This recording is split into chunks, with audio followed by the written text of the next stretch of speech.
السلام علیکم، welcome to my channel. امید ہے آپ سب خیریت سے ہوں گے۔ آج ہم ریڈ کریں گے سجیلا نثار کے novel queen of my heart کے سیزن 3 اسٹون ہارٹ کی ایپیسوڈ نمبر 45۔ ایپیسوڈ کو سٹارٹ کرنے سے پہلے چینل کو ضرور سبسکرائب کیجیے گا اور یوٹیوب پر سحر علی قریشی کے channel Sehar Ali Qureshi novels please ان کے چینل کو بھی سبسکرائب کریں۔ میں ان کے چینل کا لنک آپ کو ڈسکرپشن میں دے دوں گی۔ اور پیچھے سے آنے والی آوازوں کو اگنور کیجیے گا۔ تو بنا دیری کے بڑھتے ہیں قسط کی جانب۔ شازل، زحان اور سکر تینوں اکٹھے ہی گھر پہنچے تھے۔ زحان شازل کو خیال رکھنے کا کہتا کمرے میں چلا گیا تھا، جبکہ وہ دونوں سیڑھیوں کی جانب بڑھ گئے تھے۔ میری گاڑی وہیں ہے، شازل پہلی سیڑھی پر پاؤں رکھتے بولا۔ وہ سکر کے سہارے ہی اوپر جا رہا تھا کیونکہ گھٹنے پر کافی رگڑیں آئی تھی اور ہاسپٹل میں سکر کے گھسیٹنے کے باعث پیر بھی مڑا تھا۔ ہاں، وہ کباڑ وہیں پڑا ہے، سکر نے شرارت سے کہا تو شازل نے گھورا۔ اسے کباڑ تو مت کہو، اسے برا لگا تھا اس گاڑی کو کباڑ کہا جانا۔ جو اس کی حالت ہو گئی ہے کباڑ سے کم نہیں، کوڑیوں کے بھاؤ بکے گی اب وہ۔ سکر اس کی بات پر کان دھرے بنا ہی بولا، بھلا اسے کیا فرق پڑتا تھا شازل کی گھوریوں سے؟ جنید سے بات کرتا ہوں، وہ تو گاڑیوں کو ایک دم چکا چک کر دے گا، شازل آخری سیڑھی چڑھتے بولا۔ سکر نے سر اس بات میں ہلایا اور اس کے کمرے کے دروازے کے قریب چھوڑتا اپنے کمرے کی جانب بڑھ گیا، جبکہ شازل بھی اپنے کمرے میں داخل ہوا اور دروازہ بند کرتے اسے لاک کیا تھا۔ پھر نگاہ کو ارد گرد دوڑایا تو کمرہ خالی تھا۔ واش روم چیک کرنے کے لیے واش روم کے قریب گیا ہی تاکہ حوردل واش روم کا دروازہ کھولتی باہر نکلی تھی، لیکن اس کے چہرے پر نشان دیکھ کے اسے شوق لگا۔ اوپر سے سفید کرتا خون زدہ تھا۔ وہ فوراً آگے بڑھی اور ہاتھ بڑھائے اس کے زخموں اور بازو کو چھوا۔ یہ کیا ہوا؟ وہ انگلیوں کی پوروں سے اس کے زخموں کو چھوئے فکر مندی سے پوچھ رہی تھی، جبکہ شازل دلچسپی سے اس کے تاثرات دیکھ رہا تھا۔ شازل، میں کچھ پوچھ رہی ہوں، یہ کیا ہوا؟ پورے دل اسے یکٹک خود کو تکتا پا کر اپنی بات پر زور دیے بولی۔ چھوٹا سا ایکسیڈنٹ ہوا ہے، شازل نے بات کو گھماتے کہا تو حوردل نے بے اختیار اپنے منہ پر ہاتھ رکھا۔ کیا تو تم ٹھیک ہو نا؟ وہ اس کے سینے کو چھوتی بولی، آنکھوں میں نمی اتری تھی۔ ٹھیک ہوں، تمہارے سامنے ہوں، وہ پیچھے ہوتا اپنے دونوں ہاتھ کھولے بولا۔ تم نے مجھے بتایا کیوں نہیں اور کیسے ہو گیا ایکسیڈنٹ؟ وہ بھرائی آواز میں بولی تو شازل نے آگے بڑھتے اس کا چہرہ تھاما۔ بس گاڑی کا ٹائر پھٹ گیا تھا، بچ گیا ہوں، ٹھیک ہوں، تمہارے سامنے ہوں، وہ پیار سے اس کی گال سہلائے بولا۔ شکر ہے تم ٹھیک ہو، تمہیں کچھ ہوا نہیں۔ آنکھوں سے آنسو پھسلتے اس کی گال کو سہلاتے انگوٹھے پر گرے تھے۔ شازل بے اختیار ان پر جھکا اور نیچے گرنے سے باز رکھا تھا اور پھر واپس سر اٹھائے اسے دیکھا۔ میں نے بتایا ٹھیک ہوں، اب رو کیوں رہی ہو؟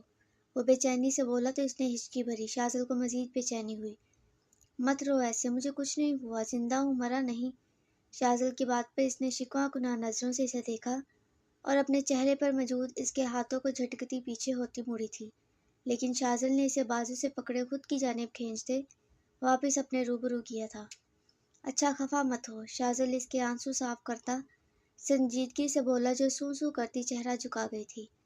تم ایسی تو نہیں تھی جو میری فکر میں روتی، ویسے راز کی بات بتاؤں، تم میرے ساتھ محبت کرنے سے زیادہ لڑتی اچھی لگتی ہو۔ وہ اب شرارت پر آمادہ ہوا تھا۔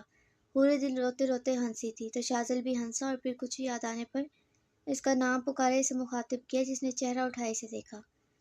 پورے دل، کچھ دن تم گھر سے باہر مت نکلنا، جب تک میں نہ کہوں کسی صورت نہ نکلنا، کچھ بھی ہو جائے۔ شازل کی بات پر وہ الجھی۔ اس نے آج تک کبھی ایسا نہیں کہا تھا، نہ کبھی روکا تھا کہیں آنے جانے سے۔ کیا ہوا، سب خیریت ہے؟ اس نے بال کان کے پیچھے کرتے پوچھا۔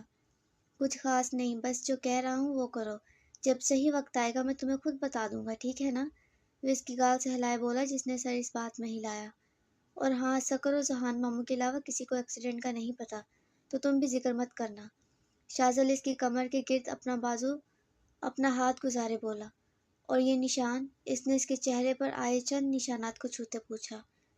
ماموں جان نے ٹیوب دی ہے، رات تک نشان غائب ہو جائیں گے جن کی طرح۔ وہ آخر میں اس کے کان کے قریب جھکا تو اس نے اپنے دونوں ہاتھ اس کے کندھے پر رکھے۔ پورے دل کا اس کی قرب میں پگھلنے کی بجائے دماغ کہیں اور اٹکا ہوا تھا۔ اس کی غائب دماغی اگر شازل نوٹ کرتا تو خفا ہوتا، کیونکہ وہ اس کی قربت پر دھیان دینے کی بجائے کہیں اور گم تھی۔ سکر کمرے میں داخل ہوا تو سامنے ہی اسے یشمل بے چینی سے ارد گرد ٹہلتی نظر آئی۔ جبکہ یشمل سکر کو کمرے میں داخل ہوتے دیکھ فوراً اس کی جانب لپکی۔ تم ٹھیک ہو؟ اور شازل کیا وہ ٹھیک ہے؟ تم دونوں کو چوٹ تو نہیں آئی؟ وہ اس کے بازو اس کے سینے کو چھوتی بے قراری سے پوچھ رہی تھی، جبکہ اس کا سارا دھیان اس کے سراپے میں ہی اٹکا تھا۔ وہ ابھی بھی اسی ساڑی میں ملبوس اسی حالت میں ادھم مچا رہی تھی۔ یقیناً وہ تب سے ان کی پریشانی میں ویسے ہی بیٹھی تھی۔ سکر کو ساکت دیکھ یشمل نے اس کے چہرے پر ہاتھ رکھے، پریشانی سے اس کا نام پکارا تو وہ ہوش میں آیا۔ ہاں ٹھیک ہوں میں، شازل بھی ٹھیک ہے، بس ذرا زخمی ہوا ہے لیکن ٹھیک ہے۔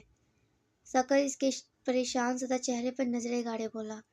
شکر ہے۔ یشمل نے سکھ کا سانس بھرا تھا اور واپس مڑی، لیکن قدم رکے تھے کیونکہ اس کا ہاتھ سکر کی گرفت میں تھا۔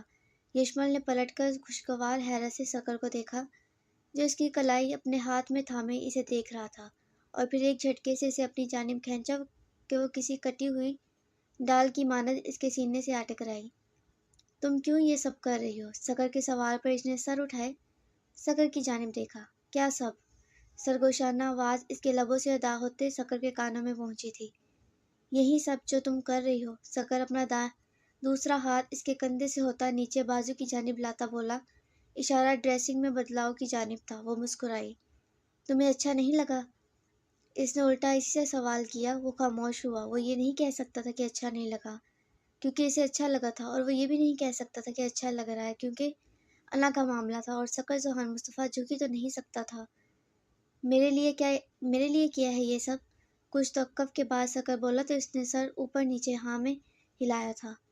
اچھی کوشش تھی۔ سکر نرمی سے اسے خود سے الگ کرتا بولا اور اس کے پاس سے گزرنے لگا کہ یشمل اس کو قمیض سے پکڑے اپنے روبرو کیا۔ سکر نے چہرہ جھکائے دیکھا تو اس کا ہاتھ اپنے گریباں پر پایا۔ اس نے واپس نظروں کو اٹھائے، یشمل کو دیکھا جو نہ جانے آنکھوں میں کیا کیا بسائے اسے دیکھ رہی تھی۔ تمہیں جو اچھا لگتا ہے میں تمہاری خاطر سب کروں گی سکر۔ اس کی بات پر سکر خاموش رہا۔ تم کہو گے یشمل مر جاؤ تو یشمل مر جائے گی، تم کہو گے سانس لو تو سانس لوں گی، میں پوری تمہارے رنگ میں رنگ جاؤں گی۔ عشق، محبت، بے قراری، بے چینی، کیا کچھ نہ تھا اس کے لہجے میں۔ سکر مغرور ہوا۔ میں مغرور ہو جاؤں گا یشمل، وہ بے اختیار بولا تو یشمل ہنسی۔ تمہارا مغرور ہونا بنتا بھی ہے کیونکہ تمہیں وہ چاہتی ہے جسے سارا جہاں چاہتا ہے۔ تمہاری چاہ، تمہاری خواہش وہ لڑکی کرتی ہے جس کی ایک جھلک کو ایک دنیا ترستی ہے۔ یشمل کی بات پر اسے خود پر رشک ہوا، لیکن جو بیچ انا آڑے آ رہی تھی سکر اس کا کیا کرے؟ سکر جانتا تھا یشمل اور انا میں جیت انا کی ہی ہونی تھی۔ تم نے مجھے حاصل کرنے کے لیے اپنی عزت کا سودا کیا یشمل، تم نے ہم دونوں کو ایک عظیم گناہ میں مبتلا کیا ہے، تم نے مجھے اللہ کے حضور شرمندہ کیا۔ میں وہ نہیں بھول سکتا، تا قیامت تک نہیں بھول سکتا، کیونکہ اس کا کفارہ، اس کی سزا کو سوچتے ہی میرے رونگٹے کھڑے ہو جاتے ہیں، جس کی وجہ سے میں تمہیں معاف نہیں کر پاتا۔ سکر ایک قرب سے بولتا چہرہ پھیر گیا تھا۔ یشمل کی اس کی گریباں پر گرفت کمزور پڑی، پھر ڈھیلی ہوئی اور پھر چھوٹ گئی، اور یشمل نے اپنے قدم پیچھے لیے تھے۔ سکر نے اس کے تکلیف زدہ چہرے کو دیکھا اور پھر چند پل اسے دیکھنے کے بعد خود بھی بیڈ کے قریب جاتا وہاں بیٹھا تھا، جبکہ یشمل کمرے سے نکل گئی تھی۔ مشل کپڑے تبدیل کرنے کے بعد آرام کی غرض سے ریلیکس سا بھی بیڈ پر بیٹھی ہی تھی کہ کسی نے بنا دروازہ نوک کیے دروازہ کھولا تھا، جبکہ اندر داخل ہونے والی شخصیت کو دیکھتے وہ گڑبڑائی تھی اور دوپٹہ اٹھائے شانوں اور سر پر لیا تھا۔ آپ؟ مشل بازل کو دروازہ لاک کرتی دیکھ گڑبڑائی تھی۔ اپنے ارد گرد خطرے کی گھنٹیاں بجتی محسوس ہو رہی تھی، جبکہ وہ دروازہ لاک کرتا اس کی جانب پلٹا تھا اور خفگی سے اسے دیکھا۔ اچھا نہیں کیا آپ نے، وہ منہ پھلائے ہی بولا تو یشمل نے ناسمجھی سے اسے دیکھا۔ کیا اچھا نہیں کیا؟ اسے بازل کی بات سمجھ میں نہ آئی۔ کپڑے کیوں تبدیل کیے جبکہ میں نے تو اپنی بیوی کو بھی فرصت سے دیکھا ہی نہیں تھا؟ بازل سنجیدگی سے بول رہا تھا، جبکہ مشل نے لب کچائے۔ چلے میں یہاں بیٹھا انتظار کر رہا ہوں، آپ دوبارہ سے دلہن بن کر مجھے دکھائیں۔ بازل بیڈ پر بیٹھتا بالوں میں ہاتھ پھیرتے جس انداز میں بولا تھا مشل کی آنکھیں پھیلی۔ اب بھلا وہ دوبارہ کیسے دلہن بنے؟ چلے ہو جائے تیار، میں منتظر ہوں۔ وہ بیڈ پر سیدھا ہو کر لیٹ چکا تھا، جبکہ وہ حیرت سے اسے ہی دیکھے جا رہی تھی۔ مجھے تو معلوم ہے میں ہینڈسم لگ رہا ہوں، اب جائیں، آپ بھی ذرا پیاری بن جائیں۔ بادل اسے مسلسل خود کو تکتا پا کر مسکراہٹ دبائے بولا۔ مشل نے پریشانی سے اپنے ہاتھ مسلے۔ مس بیوی، بازل کے پکارنے پر اس نے الجھنوں سے نکلتے اسے دیکھا اور پھر اگلے ہی لمحے بازل نے اس کو ہاتھ سے پکڑے خود کی جانب کھینچا کہ وہ ہلکی سی چیخ کے ساتھ اس کے اوپر آن گری تھی۔ مشل کے کچھ بال اس کے چہرے جبکہ کچھ سینے پر بکھرے تھے۔ بازل کے لیے منظر دل فریب تھا۔ اس نے اپنے چہرے سے اس کے بال ہٹائے اور پھر اس کے بالوں میں انگلیاں پھنسائے اس کا چہرہ اوپر اٹھایا۔ دھڑکنیں کیوں بے ترتیب ہو رہی ہیں آپ کی؟ بازل مشل کی بے قابو ہوتی دھڑکنوں کو محسوس کیے پرحدت و دلکش لہجے میں بولا۔ دونوں کی سانسوں کا متبادل ہو رہا تھا۔ مشل نے آنکھوں کو سختی سے میچا۔ آپ کے پاس 10 منٹ ہیں، بس تیار ہو کر واپس آئیں ورنہ میں آ جاؤں گا، اور آپ جانتی ہیں میں سیریس ہوں۔ بازل اس کی گردن پر انگلی پھیرے دھمکی آمیز لہجے میں بولا۔ اس وقت کیسے، اور میں خود کیسے تیار ہو جاؤں؟ مشل کی حلق سے پھنسی پھنسی آواز نکلی۔ تو میں نے آپ سے نہیں کہا تھا کہ میرے دیکھنے سے پہلے آپ چینج کر لیں؟ بازل سنجیدہ ہوا، ماتھے پر بل پڑے، محبت بھرے لہجے سے وہ سیدھا کھڑوس پن پر آیا تھا۔ مشل کی آنکھوں میں نمی اتری۔ اب اس میں رونے والی کوئی بات نہیں مشل، جب میں نے منع کیا تھا تو کیوں آپ نے چینج کیے کپڑے؟ بازل سخت لہجے میں بولا۔ مشل کی آنکھیں جھکی ہوئی تھیں۔ بازل نے اسے ایک جھٹکے سے بیڈ پر گرایا اور خود اوپر ہوا۔ دیکھیں ادھر میری طرف۔ بازل نے تھوڑی سی اس کا چہرہ اٹھائے کہا، لیکن وہ آنکھوں کو میچ گئی۔ میں نے کہا میری طرف دیکھیں۔ بازل کی گرفت اس کی تھوڑی پر سخت ہوئی تو اس نے فوراً سے آنکھوں کو کھولے اسے دیکھا۔ آنکھوں میں نمی تھی۔ بازل کے تاثرات مزید سخت ہوئے۔ ایک بار نکاح ہوا تھا، ایک بار نکاح کی حیثیت سے آپ میرے لیے تیار ہوئی تھی، وہ بھی میرے منع کے باوجود۔ آپ نے، وہ بولتے بولتے رکا اور نظر اس کے کپکپاتے لبوں پر ٹھہری۔ وہ جھکا اور اپنا تمام تر غصہ اتارنے لگا۔ مشل کو سانسیں بند ہوتی محسوس ہوئی۔ وہ مچلی تھی لیکن وہ جیسے حرکت کرتی بازل کی گرفت میں مزید سختی آتی، اور وہ سختی کم ہونے کی بجائے مزید بڑھ رہی تھی۔ مشل کی آنکھوں سے آنسو نکلتے اس کے بالوں میں جذب ہوئے تھے۔ اس کی حالت غیر ہو رہی تھی، پر ادھر ہوش ہی کسے تھا، پرواہ ہی کسے تھی؟ وہ تشنگی بڑھائے جھکا ہوا تھا، ہاتھوں کی حرکت بھی بے باک ہو رہی تھی۔ چند منٹوں بعد بے قراری کو کم کیے پیچھے ہوا اور چہرہ اس کے بالوں میں چھپائے بالوں سے آتی مہک اپنے اندر اتارنے لگا تھا۔ مشل سسکی تھی اور سسکنے سے اس کا وجود لرز رہا تھا۔ بازل نے سر اٹھائے اسے دیکھا اور پھر ہاتھ بڑھائے اس کے آنسوؤں کو نرمی سے صاف کیا۔ اب شکوہ مشل کی آنکھوں میں تھا۔ یاد ہے نا اس دن میں نے آپ سے کچن میں کیا کہا تھا؟ آپ یقیناً بھولی نہیں ہوں گی۔ بھولیے گا بھی مت، ابھی تو نکاح سے انکار پر آپ کی سزا کی شروعات ہے۔ بازل نے تمسخر اڑاتی نظروں سے اسے دیکھے کہا۔ ذوحان ابا نے کہا تھا اگر آپ کچھ کہیں تو میں انہیں بتاؤں۔ مشل روندی آواز میں بولی تو بازل نے مسکراہٹ دبائی۔ تو کیا ڈیڈ کو آپ ہماری نزدیکیوں کا بتائیں گی؟ آپ کو شرم نہیں آئے گی مشل؟ بازل نچلا لب دانتوں میں دبائے بولا تو اس نے بے بسی سے اسے دیکھا۔ بازل سے مسکراہٹ روکنا محال ہوا تو اس کے لب پھیلے تھے۔ مذاق کر رہا تھا، ہر بات پر سیریس ہو جاتی ہیں آپ۔ بازل اپنا ماتھا اس کے ماتھے سے ٹکرائے بولا۔ بھلا مجھے کیا حاصل ہوگا اپنی بیوی کو فضول کی سزائیں دے کر؟ اس نے اپنا ماتھا اس کے ماتھے سے رگڑا تھا۔ پیار تو الگ چیز ہے، وہ تو آپ سے کروں گا، لیکن باقی سب مذاق کر رہا ہوں۔ کوئی ظلم نہیں کروں گا آپ پر۔ اتنی پیاری بیوی پر ظلم کرتے مجھے شرم آنی چاہیے۔ بازل کی باتوں پر وہ بند آنکھوں سے مسکرائی تھی۔ وہ خوبصورت باتیں کر رہا تھا، اس کے دل کو سکون پہنچانے والی۔ میں تو صرف تنگ کرنے آیا تھا آپ کو، اور مزے کی بات ہے آپ ہو بھی گئی۔ اور پھر سے کاجل سے بھری بھیگی آنکھیں دل میں تہلکہ مچا رہی تھی۔ مجھے تو ڈر لگ رہا ہے کہیں مجھے آپ سے محبت نہ ہو جائے، کیونکہ اگر مجھے محبت ہو گئی تو… وہ بولتے بولتے خاموش ہوا اور اپنی داڑھی کو اس کی گال سے رگڑا تھا۔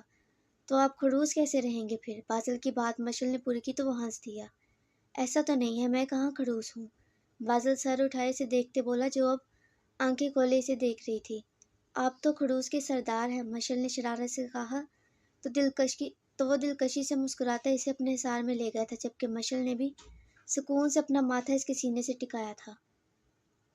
علیزے کمرے میں موجود اپنے بیگ میں کپڑے رکھتی ساتھ ایک نظر اپنے کمرے کے لوک دروازے پر بھی ڈال رہی تھی۔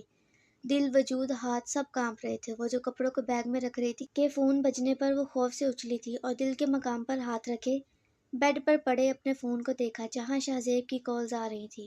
اس نے آگے بڑھتے فون اٹھائے کان سے لگایا۔ جی شہزیب، علیزے کی خوفزدہ آواز گونجی تھی۔ کیا ہوا، تو ٹھیک ہے؟ شہزیب نے اس کی کپکپاتی گھبرائی ڈری سہمی آواز سنے اس سے پوچھا۔ ہاں ٹھیک ہوں، بس ڈر لگ رہا ہے۔ انداز بے حد سہما ہوا تھا۔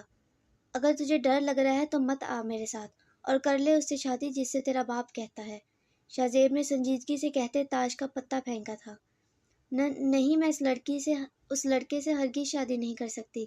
میں صرف تم سے شادی کروں گی، میں بس تمہیں چاہتی ہوں، علیزہ فوراً سے بولی تھی۔ شہزیب شاطرانہ انداز میں مسکرایا۔ نہیں، سوچ لے ایک بار، کیونکہ تیرے باپ کی عزت کی بات ہے۔ شہزیب اس کا دماغ گھما رہا تھا۔ ڈیڈ سے میں نے کہا لیکن وہ نہیں مانے اور اپنی مرضی کر رہے ہیں، تو میں بھی اب اپنی مرضی کروں گی۔ وہ پختہ ارادہ کر چکی تھی جس سے وہ کسی صورت ہٹنے کو تیار نہ تھی۔ شاہ زیب کو اپنا پلان کامیاب ہوتا نظر آیا۔ ٹھیک ہے، میں گھر کے باہر ہے، تو آ جا، میں انتظار کر رہا ہے، شاہ زیب نے ارد گرد سنسان سڑک کو دیکھتے کہا۔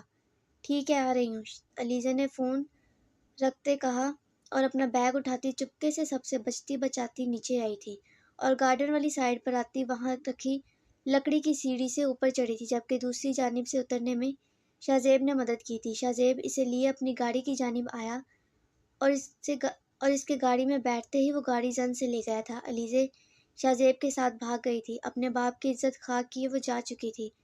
اسے ذرا احساس نہ ہوا تھا اپنے باپ کی عزت کا، کہ وہ لوگوں کو کیا منہ دکھائے گا۔ وہ شاہ زیب پر اندھا اعتماد کیے ہر کسی کی عزت رون چکی تھی۔ وہ رات 2 بجے کا وقت تھا جہاں سے اس کی بربادی کا وقت شروع ہو چکا تھا۔ جی تو کیسی لگی آج کی قسط؟ امید ہے آپ کو پسند آئی ہوگی۔ اپنی رائے کا اظہار ضرور کیجیے گا، ویڈیو کو لائک کیجیے گا، شیئر کیجیے گا، میری آواز کو اگنور کیجیے گا اور چینل کو سبسکرائب کیجیے گا۔ تو انشاءاللہ ملیں گے اگلی قسط میں، تب تک کے لیے اللہ حافظ۔